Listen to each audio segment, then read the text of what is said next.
क्षेत्र से नकली नोट का अंतर्राज्यीय काला कारोबार करने वाले 3 अपराधी पुलिस के हत्थे चढ़ गए हैं। उनके पास से करीब 5 लाख के नकली नोट बरामद हुए हैं। कुलदीप स्कूल के बगल में नकली नोट खपाने को लेकर ये अपराधी जमा हुए थे और आपको बताते चलें कि पुलिस को मिली जानकारी के बाद ये कार्रवाई की गई। गिरफ्तार अपराधियों के नाम साहिल कुमार, साबिर और अब्बू हुजैफा शामिल हैं। इनके पास से 4,99,000 रुपए के नकली नोट बरामद किए गए हैं। वहीं मोबाइल फोन और एक बाइक भी बरामद की गई है। पूछताछ में ये बात सामने आई है कि दिल्ली से इस संगठित गिरोह को ऑपरेट किया जाता था। गिरोह के लोग नोट के गड्डी के ऊपर और नीचे असली नोट लगाते थे। वहीं एक असली नोट के बदले 3 नकली नोट दिया जाता था। फिलहाल पुलिस गिरोह में और कौन कौन लोग हैं शामिल, इसकी जांच में पुलिस जुटी हुई है। नोट भी देखो, नकली नोट के 2 असली नोट गड्डी के ऊपर और नीचे लगाते हैं और बीच में जो नोट है वो सारे नकली होते हैं। और जिस व्यक्ति को बोलते हैं कि आपको 1 के बदले 3 नोट आपको दिया जाएगा, इस तरह से वो यदि 1,000 की जगह इनको 3,000 प्राप्त हो जाएगा, 1 लाख की जगह 3 लाख प्राप्त हो जाएगा। और इस प्रकार ये नोट जो है असली कह करके लोगों को देने का काम करते हैं। और जो भी व्यक्ति इनके झांसे में आते हैं उनको ये 1 लाख रुपए लेकर 3 लाख रुपए का नकली नोट उनको देते हैं ताकि वो मार्केट में वो चला सके। अभी इस पर हम लोग पूरा अनुसंधान कर रहे हैं। रांची से बड़ी खबर, कृषि मंत्री शिल्पी नेहा तिर्की ने बैठक की और बैठक के दौरान भड़की कृषि मंत्री, कहा बैंकर्स अपनी आदतों में सुधार करें नहीं तो कार्रवाई होगी। बैंकर्स ग्रामीणों को परेशान करते हैं। किसानों की कर्ज माफी के बावजूद बैंक हमेशा ढुलमुल रवैया अपनाता है। तो ये बड़ी खबर, बैंकर्स अपनी आदतों में सुधार कर लें, नेहा तिर्की ने बैठक में ये बात कहा। और बैठक के दौरान कृषि मंत्री जो है वो भड़क उठी और इसी दौरान उन्होंने दरअसल ये कहा है कि बैंकर्स को अपनी आदतें सुधार लेनी चाहिए नहीं तो कार्रवाई होगी। बैंकर्स ग्रामीणों को परेशान करते हैं। किसानों की कर्ज माफी के बावजूद बैंक हमेशा ढुलमुल रवैया अपनाता है। बड़ी खबर रांची से, जेएमएम ने जिला कमेटी को भंग किया और सभी जिलों में संयोजक मंडली का गठन किया। दुमका, धनबाद, हजारीबाग छोड़ करके सभी जिले की कमेटी भंग। कमेटी भंग होने वाले जिले में एक संयोजक के साथ बनाई गई संयोजक मंडली और महाधिवेशन से पहले कमेटी भंग की गई। महाधिवेशन में अब फ्रेश कमेटी बनाई जाएगी। तो महाधिवेशन में अब देखिए फ्रेश कमेटी बनाए जाने की बात की जा रही है। रांची से खबर आप तक पहुंचा रहे हैं। दुमका, धनबाद की कमेटी भंग नहीं हुई है। देखिए, महाधिवेशन की तैयारी है। 13वां महाधिवेशन होना है झारखंड मुक्ति मोर्चा का, जिसके नतीजन सभी कमेटियों को भंग किया गया है और भंग करने के उपरांत जिला संयोजक मंडली का भी गठन किया गया है। और आज से सदस्यता अभियान की शुरुआत होगी और ये 28 फरवरी तक सदस्यता अभियान झारखंड मुक्ति मोर्चा चलाएगा। और निश्चित रूप से जिस प्रकार से झारखंड में झारखंड मुक्ति मोर्चा के प्रति लोगों का जो विश्वास बढ़ा है, जो प्रचंड जनादेश देने का काम किया है, हम समझते हैं कि एक सफल महाधिवेशन होने जा रहा है।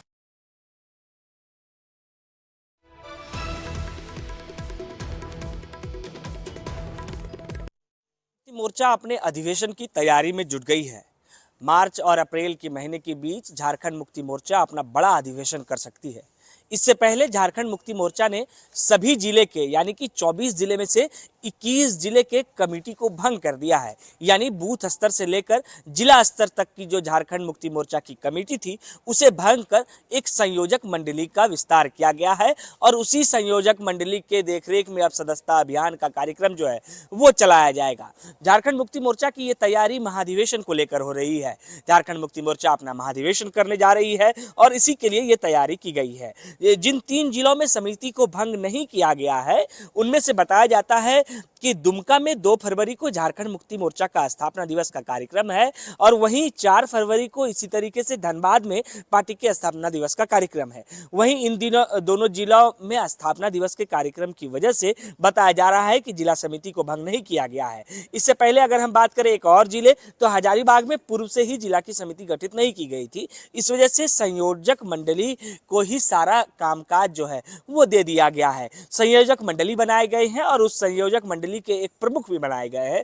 वो प्रमुख जो होंगे वो संयोजक मंडली के साथ साथ किस तरीके से झारखंड मुक्ति मोर्चा की कार्यशैली जिले में होगी, इसको लेकर अपनी बातचीत रखेगी।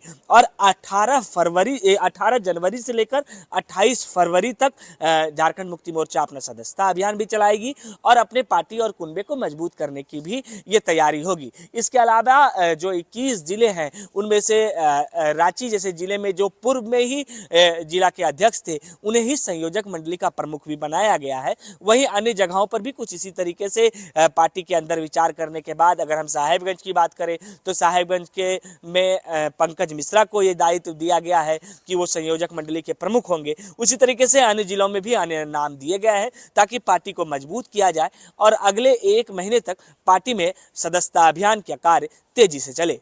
गौरव झा, न्यूज़ 18, रांची।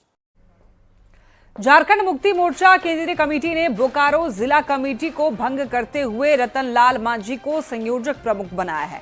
संयोजक प्रमुख सहित 18 सदस्यों की कमेटी बनाई है जो कि सदस्यता अभियान चलाकर पंचायत नगर वार्ड कमेटी का गठन करेगी। इसे लेकर बोकारो सर्किट हाउस में संयोजक प्रमुख रतनलाल मांझी की अध्यक्षता में एक बैठक आयोजित की गई। इसमें विश्वास जताने के लिए केंद्रीय कमेटी का आभार जताया गया और 45 दिन के भीतर काम पूरा करने का संकल्प लिया गया। हालांकि बैठक में संयोजक समिति के कई पदाधिकारी गैर हाजिर रहे। घर घर में प्रत्येक परिवार से 2-2 सदस्यता अभियान हम लोग को युद्ध स्तर पर चलाना है और इस अभियान में सभी जिले के वरिष्ठ नेता, पंचायत के वरिष्ठ नेता, गांव के वरिष्ठ नेता को कंधे पे कंधे मिला करके हम लोग को अधिक से अधिक सदस्यता अभियान युद्ध स्तर पर चलाना है। और देखिए इस वक्त की एक बड़ी खबर, जमशेदपुर पश्चिम विधायक सरयू राय ने कंबल टेंडर में बड़े पैमाने पर अनियमितता का आरोप लगाया है। सरयू राय का मानना है कि टेंडर की शर्तों का उल्लंघन किया गया है। उन्होंने कंबल की गुणवत्ता पर भी सवाल उठाए हैं। सरयू राय ने मुख्यमंत्री हेमंत सोरेन को पत्र लिखकर कंबल सप्लायर के खिलाफ कार्रवाई की मांग की है। कंबल की गुणवत्ता बेहद खराब है, सरयू राय का ये कहना है। बहुत बड़ा आरोप लगाया है।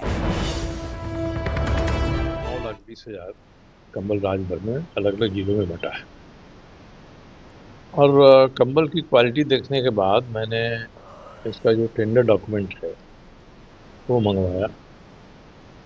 निविदा में लिखा हुआ है कि जो कंबल होगा वो हैंडलूम से बना होगा और उसमें देखने से भी कहीं भी 70% ऊन नहीं है और नया धागा भी नहीं है। लगता है पुराना कपड़े के धागा बना के डाला हुआ है। तो ये मैंने कई लोगों से इसकी संपुष्टि भी कराया। उसके बाद मैंने 1 सप्ताह पहले माननीय मुख्यमंत्री जी को एक पत्र लिखकर भेज दिया।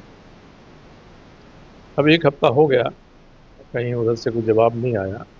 तो कल मैंने ट्विटर पर भी दिया और उस चिट्ठी को मैंने सब ग्रुप में भी डाल दिया और यही कहा है मुख्यमंत्री जी से कि आप ही का विभाग है, उसी से कंबल का विभाग जहाँ बांटा गया है, एक बार इसकी जांच करा लेनी चाहिए।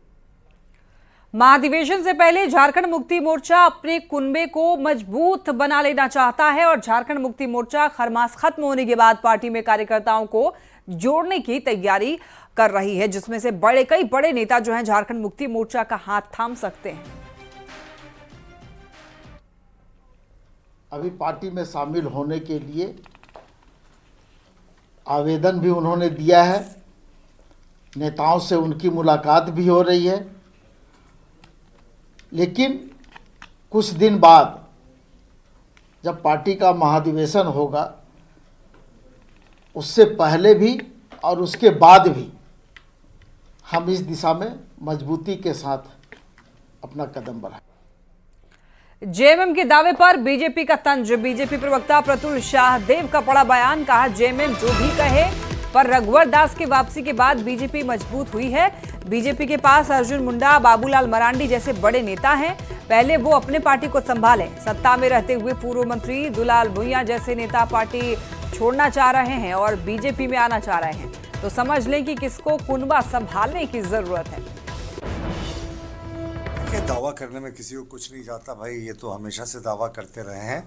हमारी पार्टी ज़रूर मजबूत हुई है रघुवर दास जी के वापस आने से। अब तो रघुवर दास जी, अर्जुन मुंडा जी, बाबूलाल मरांडी जी, चंपई सोरेन सरीख के बड़े नेता हैं, वो पार्टी को मजबूती देंगे। सकारात्मक विपक्ष की हम भूमिका को निभाएंगे। अब वो अपने पहले कुनबे को संभाले। सत्ता में रहने के बाद भी जब उनके पूर्व मंत्री दुलाल भुइयां जैसे नेता इच्छा जाहिर कर रहे हैं बीजेपी में आने की, तो किसको कुनबा संभालना है वो देखने की बात है। फिलहाल तो वो लॉ एंड ऑर्डर संभालें।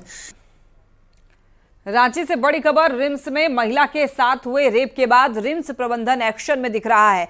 सुरक्षा व्यवस्था के पुख्ता इंतजाम किए जा रहे हैं। रिम्स के पीआरओ डॉक्टर राजीव रंजन ने कहा है, ऐसी घटना को रोकने के लिए रिम्स की बाउंड्री होना जरूरी है और रिम्स में 1100 सीसीटीवी कैमरे लगाने की तैयारी चल रही है, यानी कि 1100 सीसीटीवी कैमरे लगाने की तैयारी चल रही है और जल्द से जल्द यहां पर बेहतर सुरक्षा व्यवस्था दिलाने की जरूरत पर उन्होंने जोर दिया है। दरअसल रिम्स में एक महिला के साथ दुष्कर्म हुआ था और सैप जवान पर रेप का आरोप लगाया है। फिलहाल आरोपी जवान संतोष बारला को पुलिस ने गिरफ्तार कर लिया है। घटना बहुत ही दुखद घटना है और साथ में एक चेतावनी है हमारे लिए कि इस तरह की घटनाएं जो हैं वो उसकी किसी भी तरह से पुनरावृत्ति ना हो। तो हमें इस संबंध में ठोस कदम उठाने पड़ेंगे, क्योंकि ये जो अस्पताल परिसर है उसमें न सिर्फ परिजन हैं बल्कि हमारे कई बार फीमेल कलीग्स हैं, डॉक्टर्स हैं फीमेल जो काम करती हैं राउंड द क्लॉक, वो रात में भी सेवाएं देती हैं। तो इस अस्पताल को एक सुरक्षित वातावरण होना ही चाहिए। एक जो ठोस कदम हम उठाने जा रहे हैं, जो बहुत समय से बिकॉज ऑफ ये कोड ऑफ कंडक्ट पेंडिंग था, वो है सीसीटीवी कैमरा को इंस्टॉल करना। तो तकरीबन 1100 सीसीटीवी कैमरा पूरे परिसर में इंस्टॉल होने जा रहे हैं और लगभग हर वो पोर्शन जो हम लोग ब्लाइंड पोर्शन बोलते हैं उन सबको ये कैटर करेंगे। दूसरी चीज़ है कि हम लोग सिक्योरिटी को रिस्ट्रक्चर करके स्ट्रेंथन करने की जो बात करें उस दिशा में भी ठोस कदम उठाए जा रहे हैं। शिकायतें ये मिली थी कि एक लड़का लड़की वाइफ हस्बैंड इलाज कराने के लिए चतरा से रिम्स आए हुए थे। तो रिम्स जब इलाज कराए तो उन लोगों का इलाज कंप्लीट नहीं हुआ था तो लोग रुक गए। तो इसी दौरान रात्रि में जब सैप के जवान जांच वाँच कर रहे थे तो उन लोगों ने देखा कि लड़की को उसके पति के द्वारा पैर हाथ में दर्द था तो दबाव पा रहे थे। तो इसी बीच में सैप के जवान ने कहा कि तुम लोग कुछ गलत हरकत कर रहे हो। तो इसमें उस बोला कि पूछताछ करना है और वो लिफ्ट से पूछताछ करने के बहाना ले गया छत में और उसके साथ रेप किया। पुलिस क्या कार्रवाई की? पुलिस उस सैप के जवान को पकड़ करके गिरफ्तार कर लिया। गिरफ्तार करने के बाद उसको जेल भेज दिया गया है। खबर गढ़वा से, जहां पर शहर थाना क्षेत्र के उंचरी मोहल्ला में जमीन विवाद में दो पक्ष के बीच हिंसक झड़प हुई। इस दौरान एक व्यक्ति की मौत हो गई जबकि 3 अन्य लोग गंभीर रूप से घायल हो गए। जानकारी के अनुसार सुखबाना गांव में जमीन को लेकर विवाद था। छोटू रंगसाज अपने सहयोगी के साथ उचरी के पास खड़ा था। इसी बीच 10 से 15 लोग धारदार हथियार लेकर आए और हमला बोल दिया। छोटू की अस्पताल पहुंचते ही मौत हो गई। वहीं घायलों का इलाज जारी है। पुलिस मामले की जांच पड़ताल में जुटी हुई है। यहाँ पर कुल घायलावस्था में 3 मरीज आए हैं, जिसमें 2 जो है सो विक्षिप्त अवस्था में है। क्लिनिकली तो स्टेबल लग रहे हैं, पर सीटी स्कैन से ही कहा जा सकता है कि माथे पर उनका क्या चोट है। जो रिपोर्ट आएगा उसके आधार पर कहा जा सकता है। जैसे कि एक मरीज को कान्ही अंगुली में, लिटिल फिंगर में चोट है, वो खतरे से बाहर है। सर, किसी की मौत भी हुई है। एक ब्रॉड डेड लाए गए हैं अपने परिजनों के द्वारा। ठीक। गिरिडीह में खंडोली इंस्टीट्यूट ऑफ टेक्नोलॉजी पिछले कई महीने से बंद है। फरवरी महीने में एग्जाम है, जिससे यहां पर पढ़ रहे छात्र और छात्राएं अपने भविष्य को लेकर चिंतित हैं। बताया ये जा रहा है मैनेजमेंट के बीच लड़ाई को लेकर कॉलेज बंद है, जिसका खामियाजा बच्चों को भुगतना पड़ रहा है। शिक्षण संस्थान खुलवाने को लेकर के छात्र और छात्राएं अपनी गुहार लेकर गिरिडीह उपायुक्त के पास पहुंचे हैं और अपनी भविष्य बचाने की गुहार लगा रहे हैं। अधिक जानकारी दे रहे हैं संवाददाता एजाज अहमद। मौजूद हैं गिरिडीह जिले के समाहरणालय भवन में और यहाँ पर खंडोली इंस्टीट्यूट ऑफ टेक्नोलॉजी के दर्जनों की संख्या में छात्र और छात्राएं यहाँ पर उपायुक्त महोदय को आवेदन देने के लिए आए हैं। पिछले 2 महीनों से लगातार विद्यार्थियों को बिना सूचना दिए कॉलेज को बंद कर दिया गया है। अभी वर्तमान समय फरवरी महीने में इन लोग का परीक्षाएं हैं और टेक्निकल के जो विद्यार्थी हैं उन्हें ट्रेनिंग भी करना अति आवश्यक है। और अभी कॉलेज जब बंद है तो इन लोग को ना ही ट्रेनिंग में भेजा जा रहा है, ना ही कॉलेज में क्लास करवाया जा रहा है। तो ऐसे में चिंतित है विद्यार्थी। कोई भी ग्रुप में कोई भी नोटिस नहीं आया क्यों बंद है। कॉलेज जाते ही पता चलता है कॉलेज का कैंपस बंद है, वहाँ पे हम लोग को मतलब एंट्री नहीं मिल रहा है। और उसका ठीक कर दिया ना? हम लोग का सारा पेमेंट क्लियर है। टीचर से कॉल करते तो टीचर बोलते हैं हम लोग को 3-4 मंथ से सैलरी नहीं मिला है, तो हम लोग कैसे पढ़ाएंगे। हम लोग भी बाहर से आके 2 मंथ से हम लोग का कॉलेज बंद है, ना पढ़ाई हो रही है ना कुछ हो रही है। अभी तक मतलब बहुत दिन से ना टीचर भी कुछ बता रहे हैं कि क्या बात है, क्यों बंद है, एक कुछ भी नहीं, बिना नोटिस का बंद कर दिया गया है। पढ़ाई नहीं हो रहा है और अभी फरवरी में एग्ज़ाम है और पढ़ाई नहीं करने के कारण अभी कैसे एग्ज़ाम दे सकते हैं बिना पढ़े।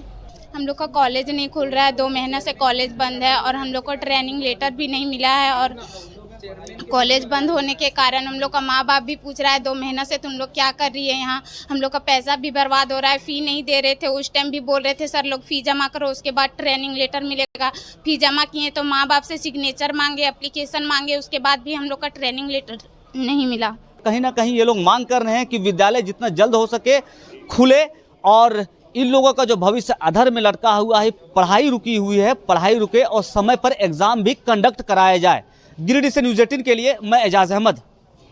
गढ़वा में कांडी प्रखंड प्रमुख सत्येंद्र पांडे के खिलाफ लाए गए अविश्वास प्रस्ताव पर एसडीएम ऑफिस में वोट डाले गए और कुल 18 सदस्यों ने अपना वोट डाला।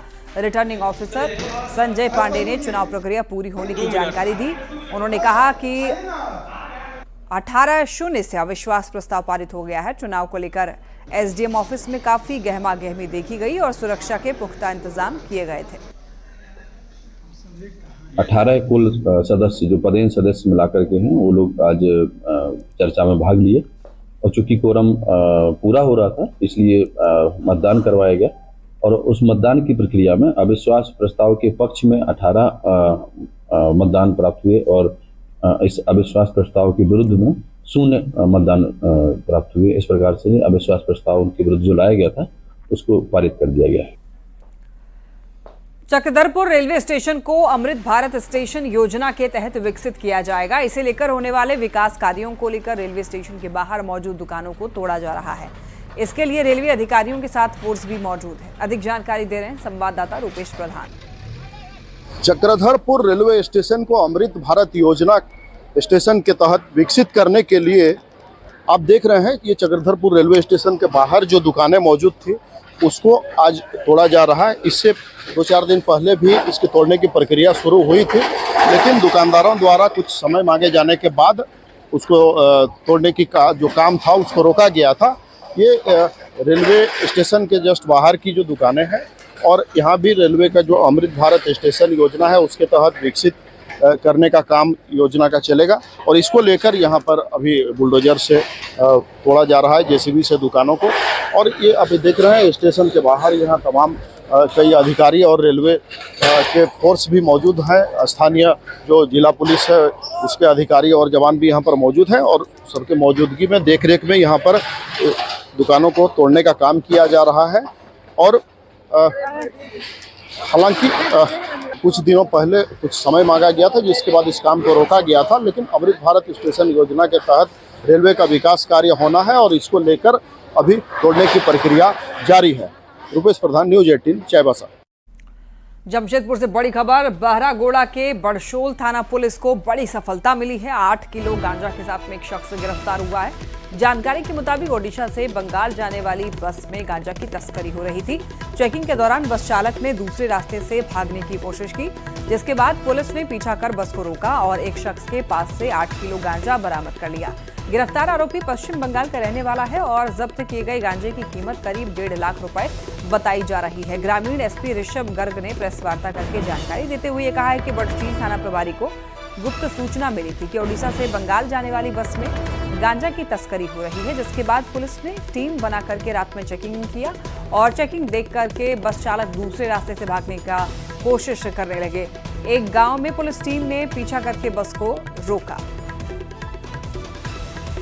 आ रही थी ओडिशा की तरफ से, उसने अपना रूट बदल के भागने का प्रयास किया और बस ने अपने को कच्चे रास्ते पर ड्राइवर ने उतार के उसको तेजी से दौड़ाने का प्रयास किया उसी क्रम में बरसोल थाना पुलिस ने तत्परता दिखाते हुए वहाँ पे जाके उसको रोका और जब वहाँ पे तलाशी ली गई सामान की लोगों के, तो उसी क्रम में हम लोगों को यह गांजे जैसा दिखने वाला पदार्थ जो है बरामद हुआ और ये एक अच्छी सफलता है बरसोल पुलिस की। हम आशा करते हैं कि आगे भी इस तरह की कार्रवाई जारी रहेगी। रांची के जगन्नाथपुर इलाके से छिनतई गिरोह का पुलिस ने खुलासा किया है। 3 आरोपी गिरफ्तार किए गए हैं जिनके नाम बाबला अंसारी, परवेज अंसारी और इमरोज अंसारी है और इनके खिलाफ पहले से ही 25 मामले दर्ज थे। पुलिस की पूछताछ में यह खुलासा हुआ कि छिनतई करने वाले अपराधियों ने शहर को जोन में बांट रखा था और हर गिरोह अपने ही जोन में घटना को अंजाम देता था। पुलिस के हत्थे जो गिरोह चढ़ा है वो गिरोह जगन्नाथपुर, डोरंडा, अरगोड़ा सहित रांची में 6 कांड को अंजाम दे चुका है। पुलिस ने कार्रवाई के दौरान छिनतई के 15 मोबाइल भी बरामद किए गए हैं। इनसे गढ़ाई से जब पूछताछ किया गया है तो ये लोग का खास करके कुछ एरिया इन्होंने डिफाइन किया है, उसी एरिया में इनके द्वारा जो है घटनाक्रम को अंजाम दिया जाता था। दूसरे एरिया वाले लोग और दूसरे एरिया के जो लोग हैं जिनके अन्य लोग जो छिनते हैं उनका भी नाम अब आ गया, उन पर रेड किया जा रहा है, उनकी भी गिरफ्तारी शीघ्र किया जाएगा। स्पष्ट है कि इसमें से 2 मुख्य गिरोह का चिन्हितीकरण हो गया है और उस पर हम लोग कार्रवाई करने जा रहे हैं। सरायकेला के आदित्यपुर और आरआईटी थाना क्षेत्र में भी इन दोनों चोरों का आतंक जो है वो देखने को मिल रहा है और आए दिन नकाबपोश चोर जो है वो नकाबपोश चोर गिरोह घटना को अंजाम दे रहे हैं। ताजा मामला देखिए आरआईटी थाना क्षेत्र का है जहां पर चोरों ने एक घर में चोरी की है और ये पूरी घटना सीसीटीवी में कैद हो रही थी। तभी चोरों ने सीसीटीवी कैमरे का जो वायर था उसको भी कट कर दिया और लाखों का सामान लेकर के फरार हो गए। फिलहाल पुलिस ने मामला दर्ज कर लिया है, आगे की कार्रवाई तेज कर दी गई है। अक्सर फिल्मों में वांटेड का पोस्टर देखने को मिलता था, लेकिन अब रांची के गली चौराहों पर अपराधियों के पोस्टर लगाए जा रहे हैं, जिसकी वजह से अपराधी आम जनता की पहचान में आ जाए और पुलिस के गिरफ्त में आ जाए।